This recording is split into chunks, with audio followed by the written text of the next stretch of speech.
Mesdames et messieurs, bonjour et bienvenue à cette nouvelle édition d'aujourd'hui, ce lundi. Bienvenue à vous tous. Et tout de suite, voici les grands titres. En procédant à l'ouverture officielle ce lundi de la conférence panafricaine de chirurgie, le Premier ministre rwandais, le Dr Edouard Ngirente, a déclaré que le Rwanda s'est fixé comme objectif d'augmenter le nombre de médecins chirurgiens. Fin de formation de 11 mois destinée à des jeunes professionnels qui ont rejoint le service correctionnel du Rwanda. Nous allons y revenir.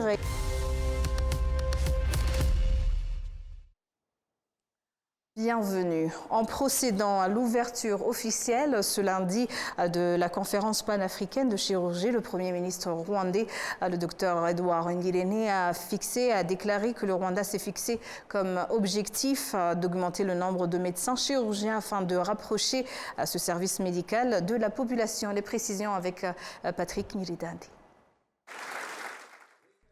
Cette conférence panafricaine de chirurgie intervient à un moment où le Rwanda est confronté à une pénurie de médecins capables de fournir des services chirurgicaux. Le ministère de la Santé indique qu'il y a actuellement 170 chirurgiens au Rwanda qui fournissent des services chirurgicaux à 1788 patients, alors que le nombre de ceux qui en ont besoin de ces services est estimé à 5000. Le nombre de ces médecins devrait atteindre au moins 1000 médecins chirurgiens. Les accidents de la route sont l'une des raisons pour lesquelles les gens ont besoin de services chirurgicaux. Les accidents de la route peuvent entraîner toute une série de problèmes, depuis les lésions cérébrales traumatiques jusqu'à la colonne vertébrale, le dos et les problèmes orthopédiques. Le ministre de la Santé, Dr Sabin Nsanzimana, précise que le plan actuel visant à augmenter le nombre de chirurgiens inclut la catégorie des neurochirurgiens. De son côté, Cathy Magui, l'une des fondatrices de Operation Smile, traduisait Opération Sourire, une clinique dentaire gratuite qui travaille dans le domaine depuis 42 ans, s'est félicitée de la priorité qu'accorde le chef de l'État rwandais au bien-être de sa population. We did have the honor of meeting President Kagame. Nous avons eu la grande opportunité de rencontrer le président Paul Kagame. Il nous a dit ce qu'il attendait de nous en tant qu'organisation Operation Smile. À ce moment-là, il nous a dit qu'il ne souhaitait rien de plus qu'une bonne et très bonne vie pour le Rwandais. Il a poursuivi en disant que tant qu'il y avait des citoyens en bonne santé, des familles fortes, des travailleurs forts et un pays fort qui est sur la voie du développement, c'était son souhait et qu'il ne souhaitait rien de plus. C'est pourquoi nous sommes déterminés à poursuivre ce travail. À part le Rwanda, nous travaillons déjà auprès de 13 autres pays africains. Other African countries, so make sure we collaborate together. Dans son discours, le Premier ministre Dr Edouard Ngirente a déclaré que la chirurgie n'est pas une profession qui doit être considérée comme un luxe, mais plutôt un pilier important dans le secteur médical. Il a déclaré que l'Afrique, un continent où l'incidence des maladies est élevée à près de 25%, compte 2% de professionnels de santé sur l'échelle mondiale. Cette lacune est à l'origine de nombreux décès. Il a par ailleurs déclaré qu'il est regrettable que 70% de la population mondiale n'ait pas accès à des services chirurgicaux rapides et abordables et qu'il fallait donc prendre des mesures pour rapprocher davantage des personnes auprès des services chirurgicaux. Rwanda has for long recognized the critical role of surgical care in achieving universal health coverage. Le Rwanda reconnaît depuis longtemps le rôle crucial que joueront les services chirurgicaux dans la réalisation de l'objectif mondial de couverture sanitaire universelle. Nous travaillons actuellement sur un plan visant à accroître davantage les capacités chirurgicales, à investir dans la formation de médecins et à assurer un accès universel aux services chirurgicaux. Le gouvernement rwandais investit dans l'augmentation du nombre de médecins, notamment de chirurgiens. Nous modernisons également les hôpitaux universitaires tout en les rapprochant de la population. Notre objectif est de faire tout ce qui est à notre pouvoir pour que les étudiants en chirurgie reçoivent une formation appropriée à proximité de la population qui en a besoin. Le ministère de la Santé indique qu'au niveau de chacun des 39 hôpitaux du district du pays, il y a au moins un chirurgien. Le fait que 300 étudiants en médecine entrent chaque année à l'Université du Rwanda est l'une des choses qui contribuera à combler les manques de médecins. Augmenter le nombre de chirurgiens signifie augmenter le nombre d'anesthésistes, mais aussi ceux qui assurent le suivi de ceux qui ont déjà subi une intervention chirurgicale, mais également des patients hospitalisés qui ont besoin de soins continus. D'ici à 2030, le continent africain aura besoin de 6 millions de chirurgiens supplémentaires par rapport aux chiffres actuels. Lancement du forum inclusif sur la FinTech ce lundi à Kigali avec environ 3000 participants en provenance de 80 pays. Ils se réunissent pour explorer comment la FinTech peut transformer l'inclusion financière et économique. Au premier jour de ce grand rendez-vous de 3 jours, le ministre rwandais de l'Éducation a souligné que l'investissement dans le capital humain est une priorité majeure pour le gouvernement rwandais. Il a insisté sur le fait que l'éducation au Rwanda ne se limite pas uniquement au programme technologique, mais qu'elle vise également à préparer les jeunes à prospérer dans un monde exigeant en matière de créativité, de compétences entrepreneuriales et de compétences interpersonnelles. Les discussions de ce lundi ont également porté sur l'utilisation de la technologie dans les institutions financières, considérées comme un levier essentiel pour le développement du secteur financier africain. Les experts en communication exhortent le public à utiliser judicieusement les réseaux sociaux car le monde fait face actuellement à la propagation des fausses informations à grande échelle. Jean Bosco Rushingabigui, expert en journalisme et communication, rappelle aux jeunes en particulier à prendre une distance avec le contenu nocif en temps de paix comme en temps de guerre. Le développement du digital a permis à n'importe qui de créer, de publier une information. Et la grande différence étant que le contenu créé par les médias professionnels est censé, je dis bien censé, obéir à des règles professionnelles qui sont les faits, rien que les faits, ne pas viser, être objectif, publier une information balancée, quand bien même ce n'est pas toujours le cas. C'est des règles et des lois, mais qui ne sont pas toujours respectées. Mais pour ce qui est des réseaux sociaux, des contenus qu'on trouve sur les réseaux sociaux, c'est différent parce qu'il n'y a pas de règles. C'est chacun qui exerce sa liberté d'expression, du reste garanti par la Constitution. Bon. Ce n'est pas un problème, mais le problème devient les gens qui produisent ce contenu et leur visée, leurs objectifs. Si vous trouvez, on trouve des gens qui utilisent les réseaux sociaux, qui produisent du contenu et qui sont vraiment objectifs, qui cherchent à informer les gens, qui sont passionnés de l'information, qui vont sur terrain. Là, il n'y a aucun problème. Et d'ailleurs, des fois, ils servent comme complément de l'information qu'on ne trouve pas dans certains médias dits professionnels. D'ailleurs, on vient d'avoir plusieurs cas par rapport au conflit que vous avez évoqué. On vient de suivre comment les médias qui sont du reste connus comme professionnels, comme grands médias, qui viennent de couvrir par exemple le problème des mercenaires qui viennent de passer à Kigali. Et il y en a qui vous disent que c'est des formateurs, il y en a qui vous disent que... Il y en a carrément d'autres qui ont choisi de ne pas couvrir ça. Mais on voit ça, les réseaux sociaux sont inondés de cette histoire-là. D'une part, ça veut dire que c'est un complément d'information qui est très nécessaire dans son conflit-là. Parce que la loi internationale dit que c'est interdit d'utiliser les mercenaires dans des conflits. Mais quand des médias qui se disent si grands choisissent un narratif qui exclut cette réalité-là et que les réseaux sociaux peuvent rétablir cette vérité-là, ben, c'est un bon rôle. Mais de l'autre côté, on a des créateurs de contenu qui ne se soucient pas de l'impact de ce qu'ils vont produire et qui cherchent du sensationnalisme pour pouvoir se faire de l'argent, pour être connu ou pour distiller des faussetés intentionnel parce que on est face à un conflit et tous les acteurs du conflit produisent de l'information.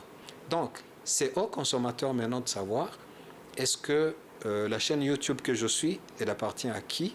Quel est le genre d'information qu'ils produisent? Quelle est l'intention? Y compris les chaînes rwandaises, parce qu'il y en a qui publient juste pour publier. Est-ce que ça vaut la peine de suivre une vidéo de 20 minutes qui vous renseigne en rien, qui vous donne aucune information utile, qui est là juste pour répertorier des titres sensationnels, vous disiez oh c'est grave, oh tel ou tel va faire ça alors qu'il n'y a pas de preuve. En bref, l'information est très importante pour prendre des décisions, mais aussi des fois elle peut être dangereuse. Donc c'est une arme à double tranchant. En fonction, par rapport à ce que vous avez demandé quant à l'impact sur l'état de santé, sur le mental des gens, le genre de contenu sensationnel peut non seulement vous faire perdre du temps, mais aussi peut vous affecter émotionnellement. Parce que si vous suivez à longueur de journée des informations qui vous disent que la guerre est à la porte, Kigali va être brûlé, vos dirigeants, vous savez le genre de contenu qu'ils mettent. Mais est-ce que vous allez vous concentrer sur votre travail? Non. Est-ce que ça vous avance à quelque chose? Non. Donc, c'est à nous, consommateurs, de savoir choisir des contenus et surtout être conscient que tout ce qui circule ne vaut pas la peine d'être consommé. Ouais. C'est pas facile, mais bon, il faut le faire pour notre équilibre mental. Il faut bien choisir qui vous suivez parce que vous voulez être influencé en quoi? Fin d'une formation de 11 mois destinée à des jeunes professionnels qui ont rejoint le service correctionnel du Rwanda. Ces jeunes professionnels, au nombre de 546, ont reçu des grades de cadre subalterne. Le ministre de la Sécurité, le docteur Vincent Biluta, a exhorté le personnel subalterne du service correctionnel du Rwanda à mettre en pratique ce qu'ils ont appris au cours de ces 11 mois de formation et à assurer la sécurité du pays et de ses prisonniers.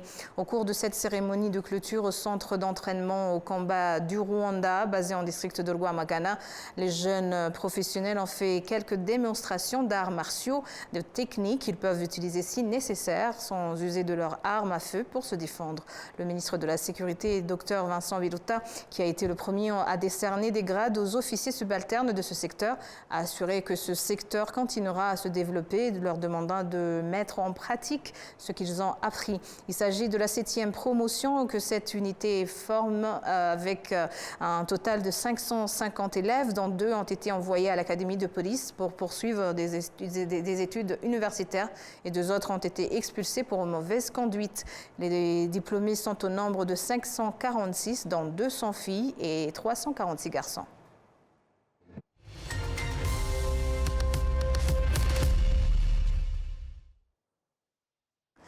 La Commission rwandaise de démobilisation et de réintégration réaffirme que le Rwanda est un pays ouvert et à toutes ses filles et fils que rien ne justifie pour le moment le statut de réfugié pour un Rwandais. Cela intervient alors que ceux qui se sont désolidarisés du groupe FDLR se félicitent de leur choix de rentrer au Rwanda qui leur a ouvert une voie vers le développement. Le point avec Jean Damascène Maniching. Wenceslas Nizeyimana était colonel au sein du groupe de FDLR issu des responsables du génocide contre les Tutsis au Rwanda en 1994. Un groupe qui opère depuis la République démocratique du Congo en vue de déstabiliser le Rwanda. Il a décidé de regagner son pays il y a plus de 12 ans. Il est agri-éleveur dans son district de Rulindo, c'est au nord du Rwanda. Après avoir fui le pays, nous avons fondé les FDLR. J'ai dirigé un bataillon et après, j'ai été commandant adjoint d'une brigade. Longtemps après, en avril 2011, j'ai trouvé que la situation s'empirait au sein des FDLR et c'est ainsi que j'ai pris la décision de rentrer au Rwanda, surtout que mon épouse était rentrée 2 ans avant. Une fois arrivée au Rwanda, j'ai été bien accueilli. Les ex-combattants qui rentrent au Rwanda bénéficient du programme de réhabilitation qui dure 3 mois pour ceux qui sont rentrés volontairement, mais le délai peut être plus long pour les gens qui sont rentrés de force. Après une formation, les ex-combattants regagnent la vie civile et certains d'entre eux, comme le colonel Nizeyimana, peuvent avoir la chance de trouver l'emploi comme agent de l'État. L'État a continué à me soutenir. J'ai été envoyé en mission onusienne de maintien de la paix en Centrafrique comme policier onusien. J'ai passé 1 année et demie, ce qui a amélioré ma situation économique. J'ai envoyé mon fils étudier à l'étranger. Il termine sa licence en Chine. Intégrés dans la société, les anciens combattants cohabitent avec les citoyens ordinaires et leur cohabitation est harmonieuse, comme en témoigne Lorient Tuyishimire qui est employé du colonel Nizeyimana. J'ai commencé ce travail en 2018. Nous cohabitons bien. Il m'a aidé à éviter le chômage. Avec ce travail, j'ai pu me construire une maison et j'ai fondé une famille. Intégrés dans la société et à l'initiative du colonel Nizeyimana, les ex-combattants ont créé une société de sécurité avec plus de 200 membres. Pour ces membres, la satisfaction est totale.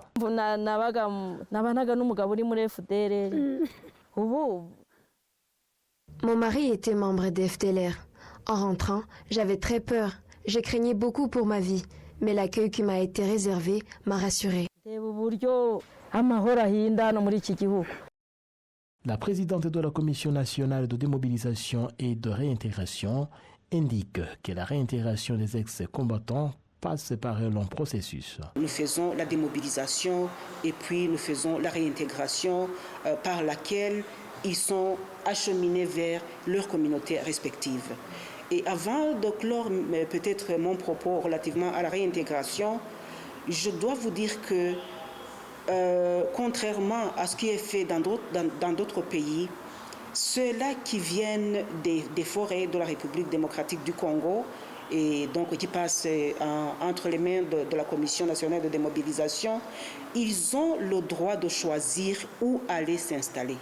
Normalement, lorsqu'ils arrivent, la majorité d'entre eux sont vraiment traumatisés, non seulement à cause des informations négatives qu'ils reçoivent lorsqu'ils sont dans les forêts, mais aussi parce qu'ils changent de milieu. Ils viennent d'un milieu, je dirais, désordonné, chaotique. Tous les jours, donc insécurisé. Tous les jours, ils courent, ils sont en train de courir, ils ne mangent pas. Et ils entrent dans un milieu qui est très sécurisé, qui est très ordonné, qui est très organisé et qui a vraiment un peuple très accueillant. Donc, lorsqu'ils arrivent, on fait ce qu'on appelle la stabilisation. Donc, il est question de les approcher et puis de leur prodiguer des conseils, de leur permettre d'avoir accès aux nouvelles de leurs parents, même si leurs parents sont restés au Congo. Et s'il s'avère qu'ils ont quelques membres de famille ici au Rwanda, ils ont de leurs nouvelles, et puis ces familles-là viennent aussi leur rendre visite. Donc c'est ce qu'on fait, c'est la réception avant de procéder à la démobilisation. Après les avoir reçus, mais bien sûr, je vous ai dit que lorsqu'ils viennent, la majorité d'entre eux sont malades. La Commission rwandaise de démobilisation et de réintégration rassure ceux qui hésitent encore à rentrer au bercail que les portes du Rwanda restent grandement ouvertes pour eux. Je voudrais vraiment qu'ils sachent que ce sont des Rwandais. Les Rwandais n'ont pas été créés pour vraiment déstabiliser notre pays. Non, ce sont des Rwandais. Au contraire, ils devraient se joindre à nous pour aider son Excellence, Monsieur le Président de la République, à le reconstruire après les événements malheureux de 1994 qui ont coûté la vie à plus d'1 million de Tutsis. Donc la majorité d'entre eux, ceux-là qui sont en train toujours d'errer dans les forêts, ce sont ceux-là qui ont pris part aux atrocités de 1994. Ils peuvent venir, les portes du Rwanda sont grandement ouvertes. C'est le caractère unique de notre pays et le caractère unique des autorités du Rwanda, en l'occurrence le président. En tout cas, il a bel et bien dit que tout le monde doit rentrer. Donc tout Rwandais, vraiment, qui veut participer au développement du pays, il a le droit de rentrer. Donc nous aussi, au sein de la commission, parce que nous le représentons ici, nous disons que si on considère cette déclaration, mais aussi cette bonne volonté, nous disons à ces gens-là de ne pas déstabiliser le Rwanda, mais de déposer les armes et rentrer. Le Rwanda dénombre à présent plus de 12 500 anciens combattants rentrés des forêts de la République démocratique du Congo, dont une centaine de femmes et plus de 300 enfants.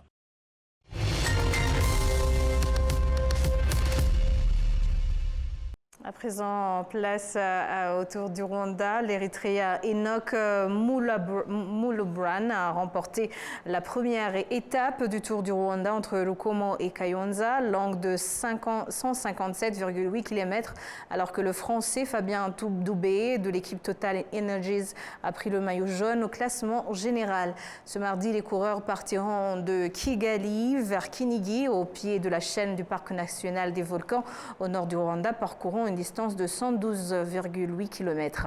Le Tour du Rwanda a commencé en 1988 jusqu'en 2008. Le Tour du Rwanda était une course cycliste régionale qui rassemblait des Rwandais mais aussi des coureurs des pays voisins tels que le Burundi, la Tanzanie et l'Ouganda. La course est une compétition par étapes organisée par la Fédération rwandaise de cyclisme. L'événement est classé 2.1 depuis 2009. C'est sur ces belles images que nous clôturons cette grande édition. Au nom de toute l'équipe qui a contribué à sa réalisation, je vous remercie. Bonne poursuite des programmes de la télévision rwandaise et surtout, portez-vous bien.